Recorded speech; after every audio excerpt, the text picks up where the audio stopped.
Focus on this Sunday is on the topic of suicide. Suicide is a very real experience for many, and I sincerely hope that many of you have made plans to stay after worship today to attend the workshop that Sandy Manful will be presenting on the prevention of suicide. For there are ways in which we can recognize someone who is struggling with the potential self-destruction and help that person recognize and to realize that there are other options available. As your pastor, I have to admit that prior to some of the training on this topic, I too was very afraid to ask a person if they were contemplating killing themselves.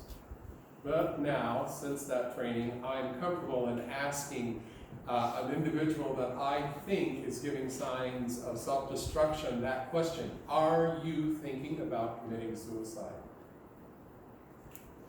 Why is suicide such a tough topic to discuss in today's society? We discuss almost everything else in public these days.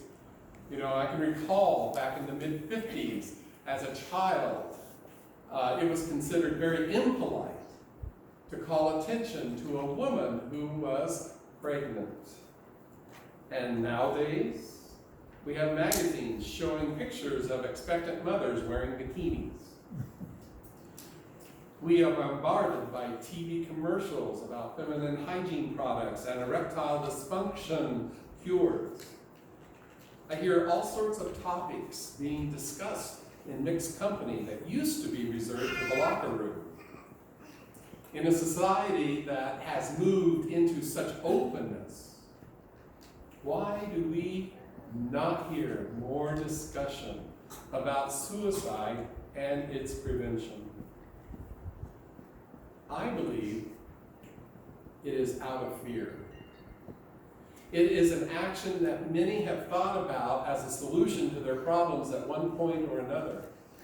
You see, suicide isn't about a character defect or about being a weak individual. It's about ending the pain in one's life. The fear is based in utter lack of hope in one's existence. You see, it is hope that keeps humans moving forward beyond all the darkness and despair, beyond the pain and misery, beyond what seems impossible to overcome. Listen to the words that the prophet Jeremiah was crying out to God in our first scripture reading. You who are my comforter in sorrow, my heart is faint within me. That is a loss of hope statement.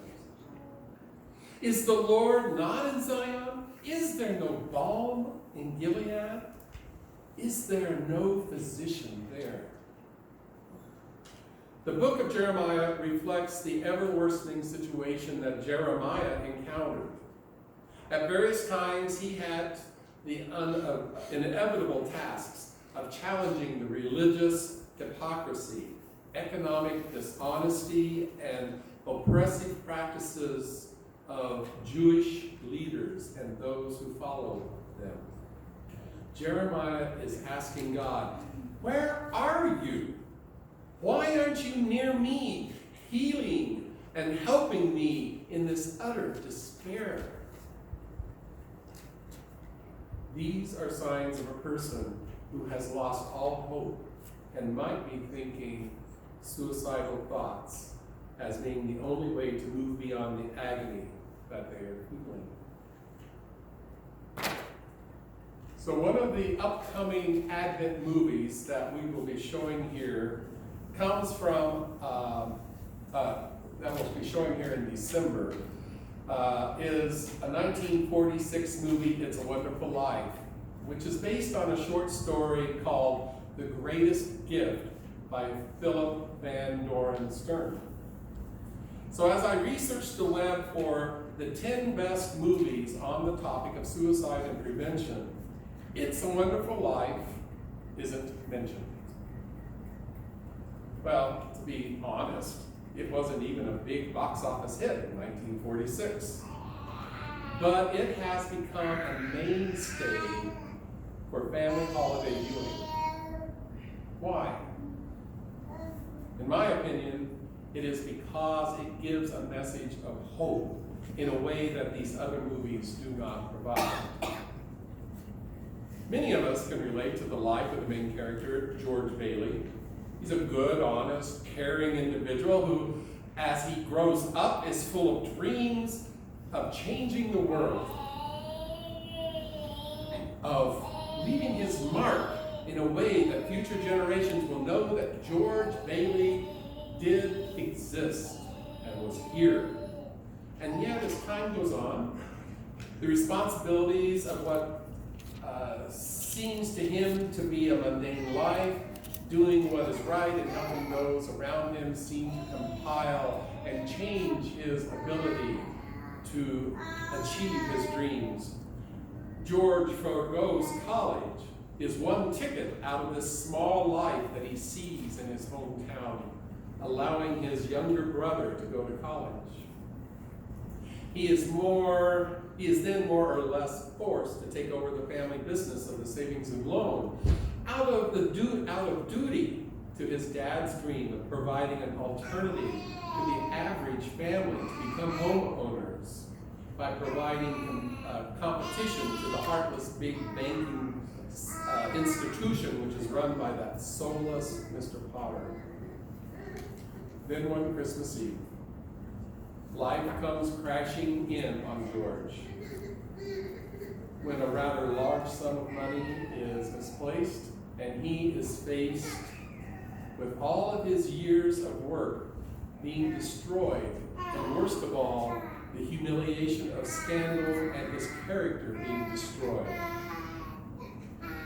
Learning that he had no monetary value, he sees the only way out is through self-destruction. Now his family senses that something is seriously wrong with George, and they start sending up multitudes of prayers to heaven asking for help. Enters a rather simple-minded guardian angel, Clarence, who is desperately trying to earn his angel wings and is assigned to keep George from committing suicide. In the process, Clarence helps George gain clarity of his situation by granting George his wish of never being born, which allowed George to see what life would be like had he not been born. George discovers that the children he so loved never were born. Mary, his wife, never married because he wasn't around for her to fall in love with. His hometown of Bedford Falls, now known as Pottersville, is not a town fit for families to live in, but rather a town filled with poverty and corruption and austerity. There was no Bailey's Savings and Loan. People who he had helped over his lifetime were living in despair in this new world. Soldiers who had been saved on a transport ship during World War II died because he wasn't alive to save his younger brother in a childhood accident. Because George Bailey never was, the world he knew didn't exist. George realizes all of the things that he values would not exist if he had not been born. So he comes to terms with his despair, and he realizes that he would rather face the troubles that he thought would destroy him, because he realized just how much value he truly possessed. And then comes George's greatest gift, hope. In the final scene of the movie, George's life is reaffirmed as the town pulls together to provide a solution to his troubles.